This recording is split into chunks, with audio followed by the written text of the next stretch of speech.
in fact, organized by conservatives. There's nothing wrong with liberals organizing a liberal march for a liberal cause. That part is fundamentally American. And there's nothing surprising about march organizers attempting to hide their political agenda in the hope of broadening their appeal. The problem enters when the referees, journalists, play along. It could be chalked up to laziness. Simply copying and pasting a group's press release is a lot easier than looking into who the people are, which seems dangerously close to work. While journalists are known for their laziness, they're also known for their liberal bias. That's what was at play in the coverage of the March for Science and pretty much every other march since Donald Trump was elected president. But why did science, the pursuit of truth, become political? Because there's power in it. The power to impact policy and federal and state law. With that power comes money in the form of government grants and donations from wealthy benefactors who, oftentimes, stand to make their personal fortunes even larger if government forces Americans to use their product and services under the banner of green energy.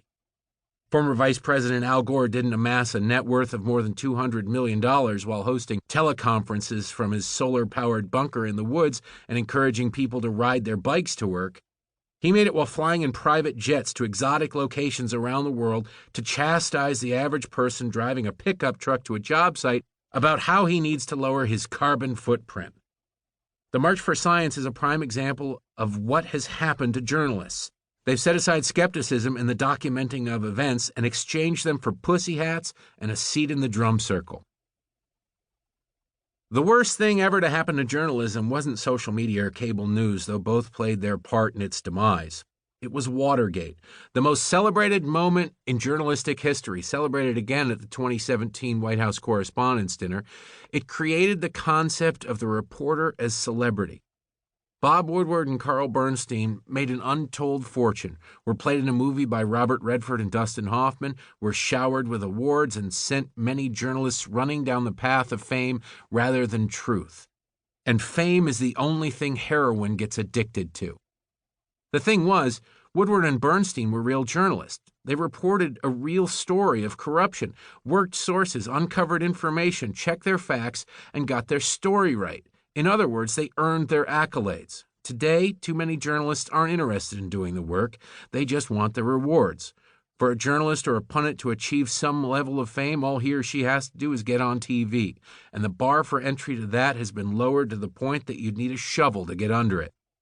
What once required sources, digging, and investigation now consists of information simply given to reporters by partisans to harm their opponents, and rumors reported with little to no verification, a game of telephone with second- and third-hand information whispered by anonymous sources whose motives and truthfulness go unquestioned if the information is juicy enough. And in the immediacy of the internet age, report the story first, check the facts later, and you have a profession where verification is for suckers. Twitter followers, Facebook fans, page views, and TV hits are the hard currency of journalism. Impartiality is as quaint a notion as going steady or waiting until marriage in the time of Tinder.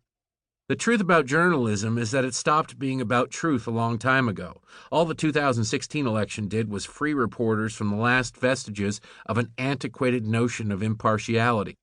Edward R. Murrow, Walter Cronkite, Tom Brokaw, Peter Jennings, and Dan Rather all had their biases, but there was nothing to contrast them against to expose just how pronounced they were. Fox News changed that, and the new media of the Internet gave new avenues for stories to reach the public.